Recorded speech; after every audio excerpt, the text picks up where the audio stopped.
Okay, so we'll just do a quick intro here and then go inside and say hi. Yeah? Okay.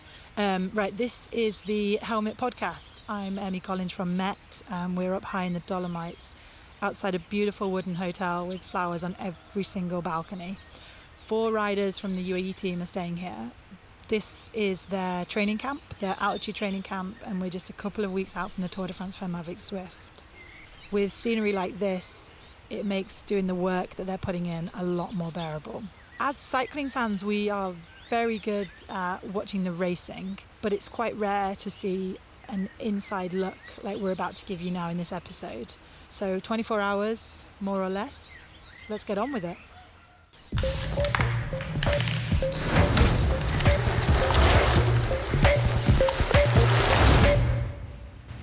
It's just after 8:30 and the riders and staff are finishing off their breakfast. There's Elisa Longo-Borghini, Silvia Persico, Mavi Garcia and Caroline Swinkels, plus Luca the coach, Mario the mechanic, Valerie, the team's head soigneur, and Anna their physio.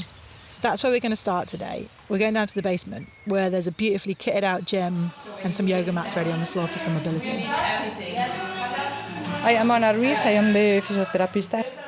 For example, for start the day, we need to do the mobility, okay? For example, the more important part of the cycling for me is the mobility in the hip, knees, and ankle. You need to move all the body, but the more important part is this. For example, we can do this exercise. Anna's running the riders through an interesting warm-up, small, deliberate movements. Most of them are not much like the pedal straight that they're about to spend hours repeating, because the point here is activation. It's waking up specific muscles on purpose before the rider even asks anything of them, so that the connection between the brain and the muscle is switched on. It's neuromuscular activation, and it's why some of the movements are pushing joints through ranges that the sport doesn't ask for. More slow, control, down, perfect, up, open, control, down, and close to this part, okay? Heading into its 5th edition, the Tour de France Femmes avec Zwift holds the same prestige and pressure as the men's version, and for Elisa Longo-Borghini, it's a big goal. It's 9 stages back-to-back, and it's one of the 3 Grand Tours within the Women's World Tour, so any rider looking to perform here needs to be at their peak condition. UAE Team isn't a team of chancers who are hoping to get in the breakaway and maybe grab, a stage win. They're going there with a much more dedicated outlook. They've got previous stage winners and riders who are more than capable of performing when it counts. But the tricky thing with that sort of objective is how you deal with the pressure. Upper body, glutes, calves, ankles, pelvic floor activated. The riders are coming out now to put on their shoes and helmets, ready to get the work done. We'll be tagging along in the team car for a 3-hour ride with some 10-second sprints at high altitudes.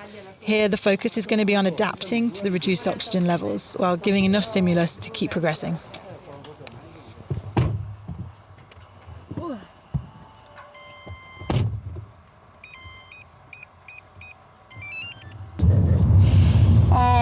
We have a nice group here. We have a nice group. Elisa is, she's definitely super strong. Physiologically speaking, she's really strong, but also I have to say she has a really big impact on the other girls, because she's kind of leading and giving kind of example. Also the others, they have a positive impact on that. So she's leading by an example. That's for sure, and she's strong. So it's not only, as we said, about numbers, but about attitude and the impact that he has on the others. Then we have Mavi. She's also an hard worker. She's a good climber. So especially here in altitude, she always wants to do some more as well. Then we have Caroline. Caroline is first reserve Tour de France, to be honest, but it's also really professional. Caroline tends to be like super precise on the numbers, so if you give to her some numbers to respect, she's always like on that number, nothing more, nothing less. And then Sylvia, she's really strong in the race. Her mentality, she's always aggressive. Sometimes in training you need to push a little bit. No, but I'm apart from joking. It's she's also really good as an athlete, and she's also really good to maintain a good atmosphere. She's a positive person in the group. Yeah. I'm Luca Zenti. I'm one of the coaches of the team. We are 3 coaches, and of course our job is, of course, coach athletes. Every one of us has 6-8 athletes to coach, and then based on that, our daily routine is, of course, speaking about here on the training camp, is like, of course, in advance we plan all the camps, so all the training plan or the training plan, and all the details about logistics, and to create also the right environment. And then on the daily basis, the routine is always like, plan the day, speak with the riders before the training, follow the training. Then after that, of course, it's about analyze the data and try to see if the riders has respected in the right way the prescriptions, and analyze how the work is done. And then, it's also the right moment to have a good connection with the rider as well, because it's during the training camp. It's you have much more time compared to the races, or compared to when they are at home, in which you basically phone and you have a call with them. So it's also the right moment to build, the right relationship with the riders, because in the end of the day, it's not only about pure science. Of course, we applied science to the training plan, but then upon of that, you really need to build the trust. So is one of the key aspects when you do a training block, or in general a training camp like this. How specific are the sessions that they're doing at this camp to prepare for the Tour de France, for any specific stages or any specific situations? Yeah, Tour de France, is a really demanding race. So what you normally do is like study the race in terms of elevation and volume, and specific stages, like for example TT. And so based on that, you try to create like the strategy. And what we normally do with the training is, like, as always, starting with the baseline of the riders that you coach. So you see the physiology in which they arrive to the camp.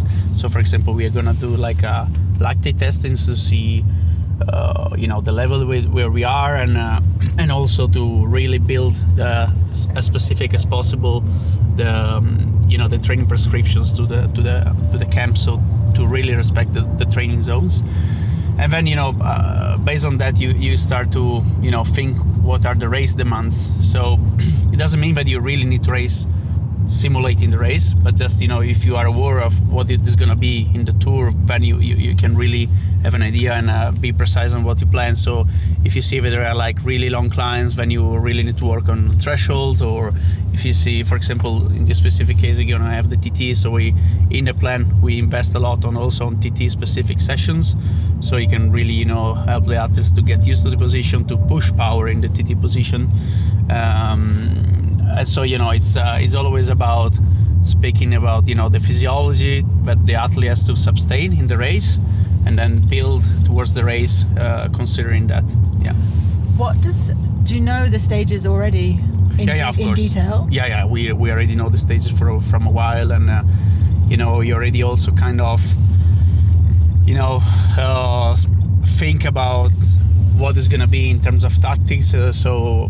Considering that the race demands, because if you have like a high pace in the climb, or maybe more like attacking and covering the attacks, then is also different physiology behind. So you have always start to think about what is gonna be, to be prepared. And then definitely Tour de France is also looking specifically to this. Tour de France is gonna be pretty demanding, with really long stages, TT as we said. So the riders need to have like enough volume in the leg to really build the chronic load, and be ready to absorb the load in the race as well, and be ready to perform. Especially the last stages of the tour, there's gonna be a really battle for the GC rider, so they need to be as fresh as possible at the end of the tour. So you need to have like enough preparation to be there and to absorb the load, to be competitive at the end.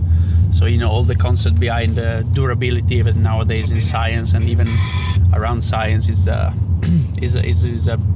big topic. It's going to be one important metrics to check in training and also of course with the perspective of the race.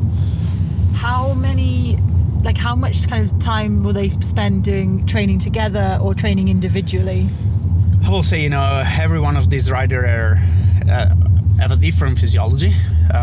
In the same time, of course, the race is the same. So we have some, few points where they can be connected. So in terms of general volume and general, model of the training distribution, but then in the details, like for example, today we are following the training. We are still in the adaptation phase in altitude, but even today, if you saw it, they were riding different workouts. So everyone has a different physiology. They come from different calendar, different races, and different training blocks. So they have different needs. And also considering the role that they're gonna have in the Tour de France, they're gonna train in a different way. So what is in the practice, what is gonna be in these days is like today, you have like different climbs in the training, and you're gonna approach the climb, and in each climb, every rider are doing different workouts. They're gonna everyone is gonna catch up on the top of the climb, and then on the valley they can stay together. So it's like try to share as much as possible, but always respecting the individual needs, because at the end of the day, speaking about training, be as specific as possible is the key to perform as the best. Do you think that there's much that they can do in this period ready before the 1st of August? Oh, I mean, the last training camps, sometimes you put a lot of emphasis on that, but it also depends on what have been done before. It's not just, these 3 weeks are also really, really important, nothing to say, but you cannot start from zero here. They already arrived here with a, good, thinking about the calendar, good amount of race days, a good amount of training block before. We already have a lot of altitude blocks before, so we are not starting from zero at all. We are still doing like some testing to really be, as we said before, to see where we are, and to, especially considering the altitude adaptation, to really check that they don't go over the intensity that we prescribe, and to really see that they targeting the right stimulus.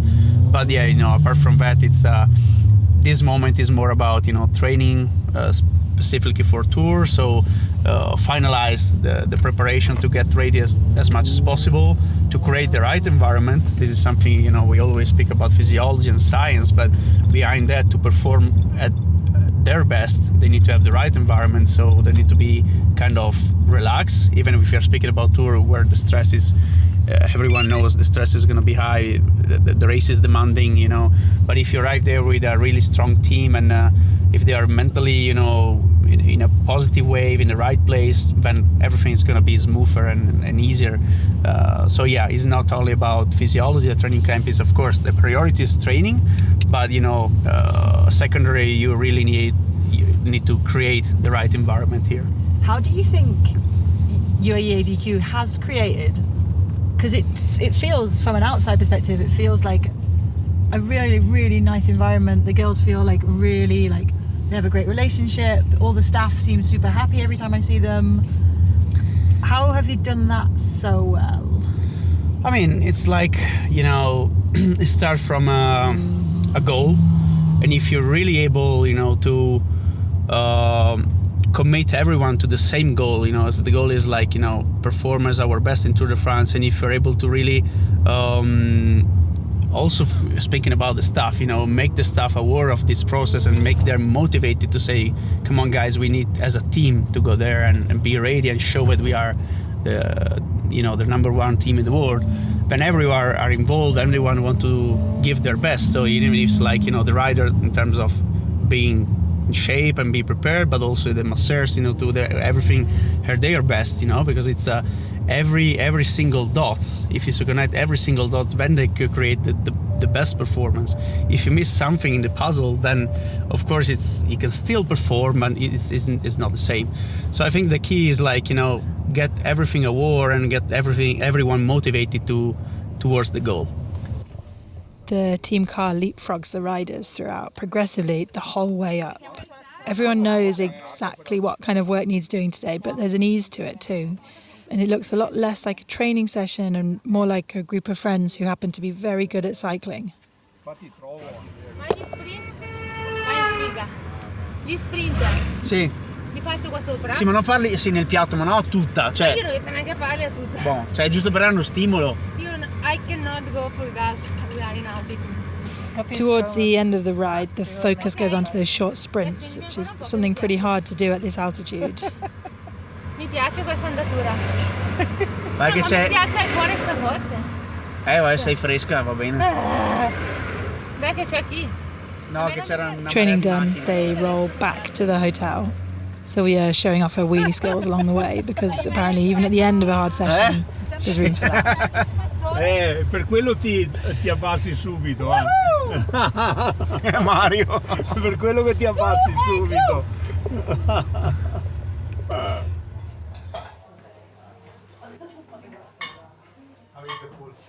Once camp shifts to recovery, it's a full afternoon for it.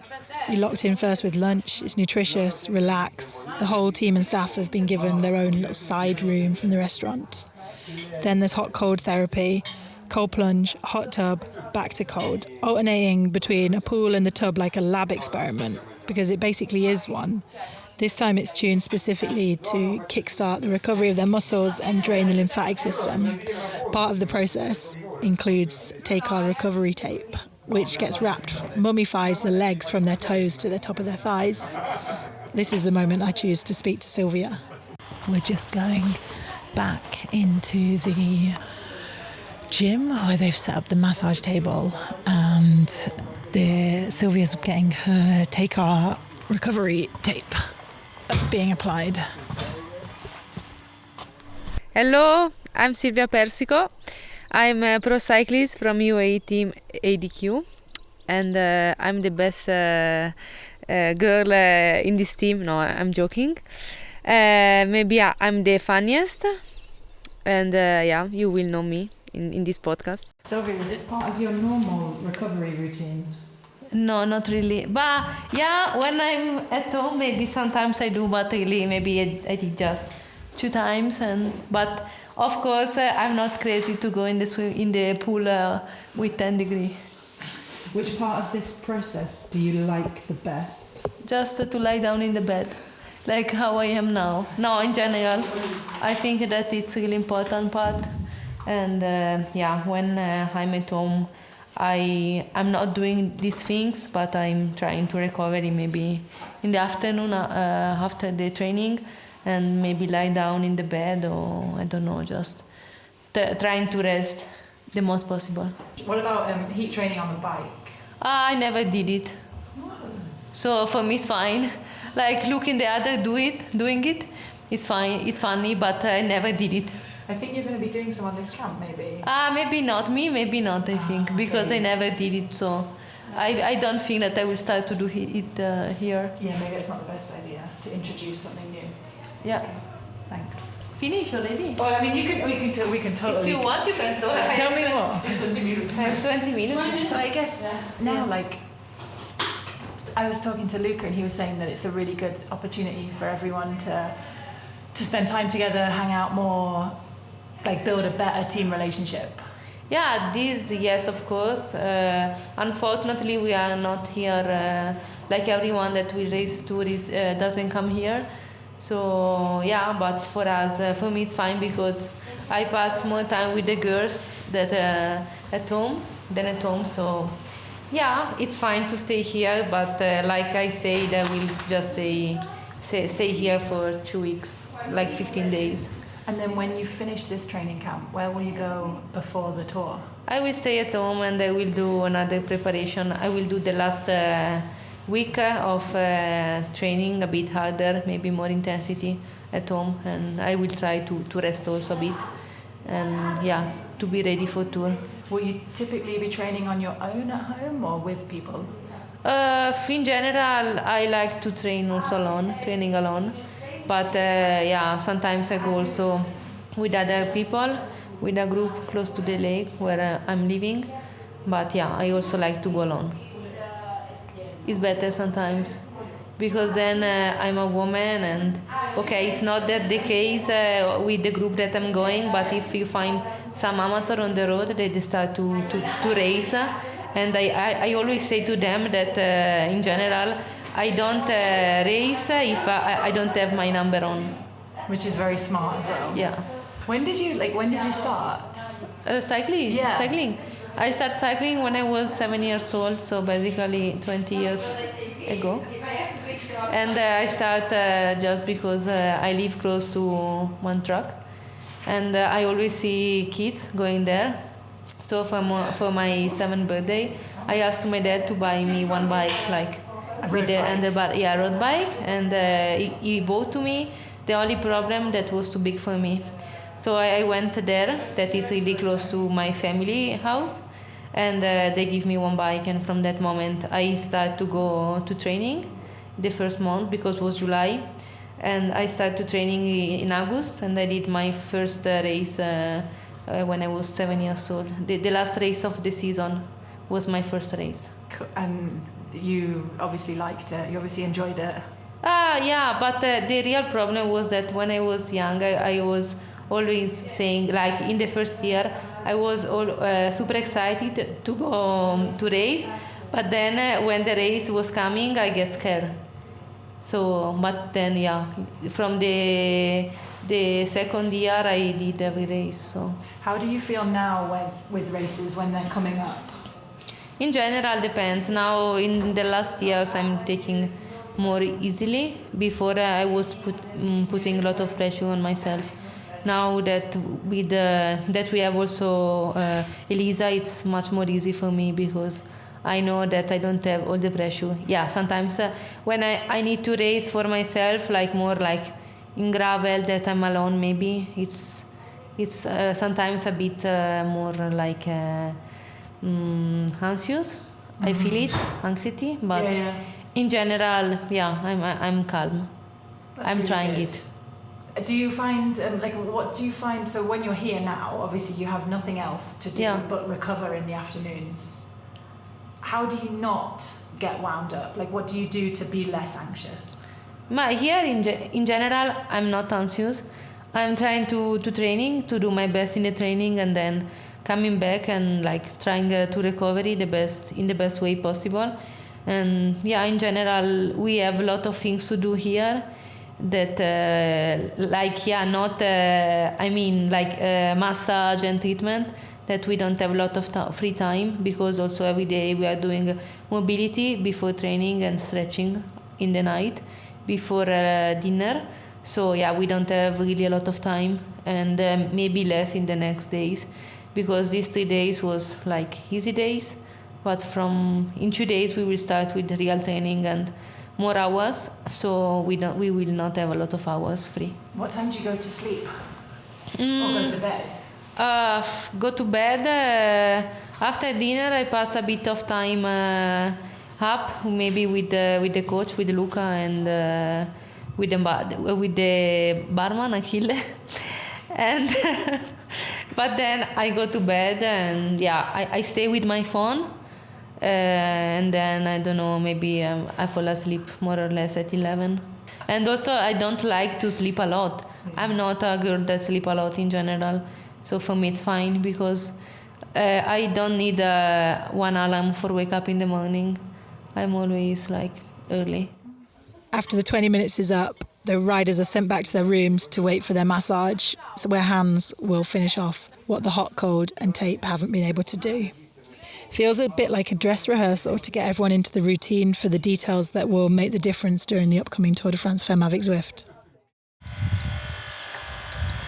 Niente, io sono Mario Moro e faccio parte dello staff di UAE Team ADQ. Outside, Mario, the mechanic's work, is just getting going for his second shift of the day as he washes the bikes and helmets after quite a relaxed time in the team car. Talking to him, it becomes clear that the bikes are tweaked in every direction, chasing the same margins as everything else on the camp. Like the riders' physical preparation, all the material, their bikes, their helmets, which naturally come from us, clothing, etc., is all looked at through a performance lens. A few grams saved here, a few watts of drag reduced there. But Mario sees it differently. he doesn't just see it in terms of performance. His main priority is the rider's safety. Oggi è importantissima, è prevalente sulla bici, ecco. Tutto là.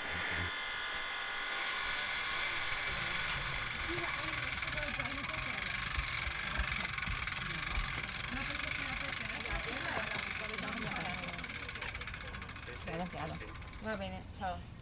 Tutto bene in palestra? Sì, sì, ma mi fa male tutto. No, scherzi. No. Abbiamo fatto tutto, l'ho fatta leggerissima, non puoi... Non è vero, ho fatto anche di più di quello che mi hai chiesto. Perché devo migliorare la mia forza perché sono troppo grassa. Ciao.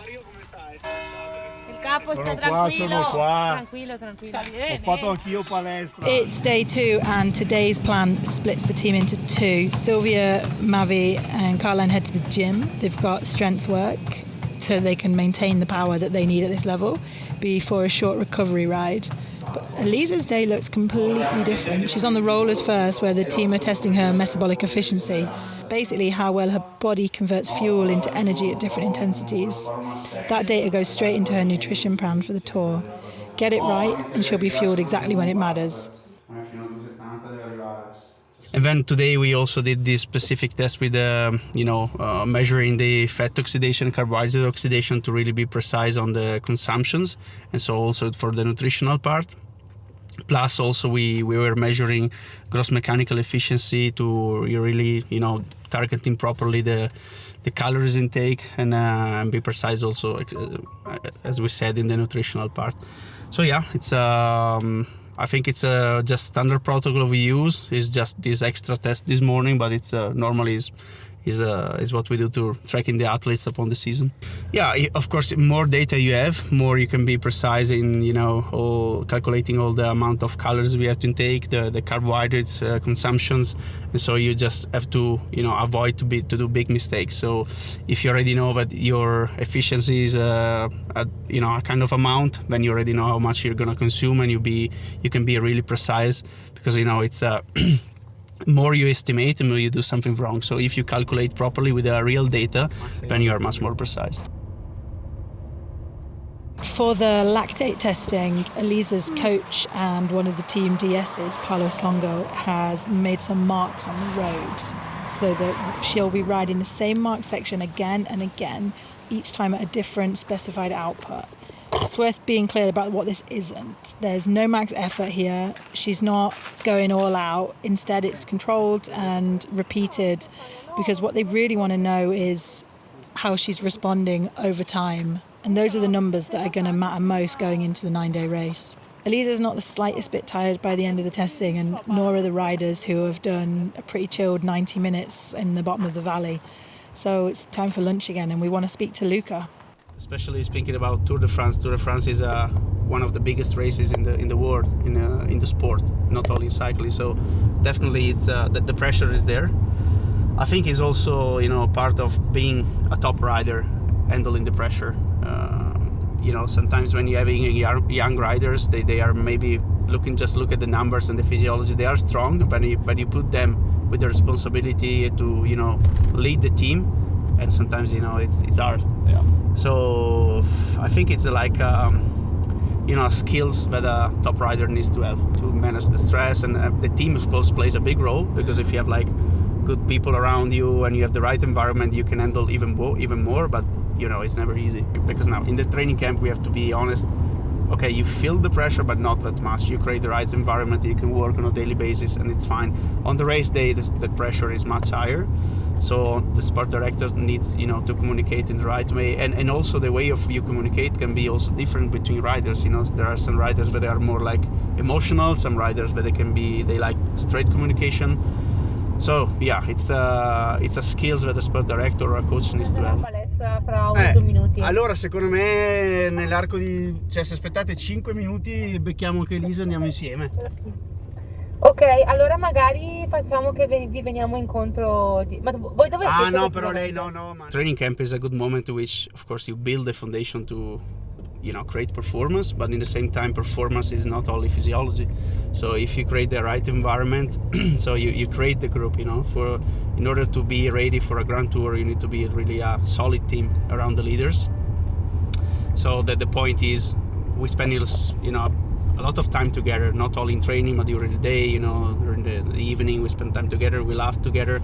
So it's the right moment to create that process that make the team what is a team, so all together and oriented to the goal. When you are in a positive spiral, when you train more, you believe in what you do, when you have maybe good results in races, then it gets even more, So it's I always say it's the basic of having like a good season. When you start with this positive process, then all the results will come. Sometimes even just not pushing too much. It's just a spiral that goes through. Yeah. If you are able to commit all the people around the athletes to the same goal, and you are able to create a professional environment but also a motivated environment, that the rider's gonna feel it. Because even if the masseurs, the mechanics are precise and they want to do a good job, the riders are feeling it. So it's also really important. Ma sì, va bene così.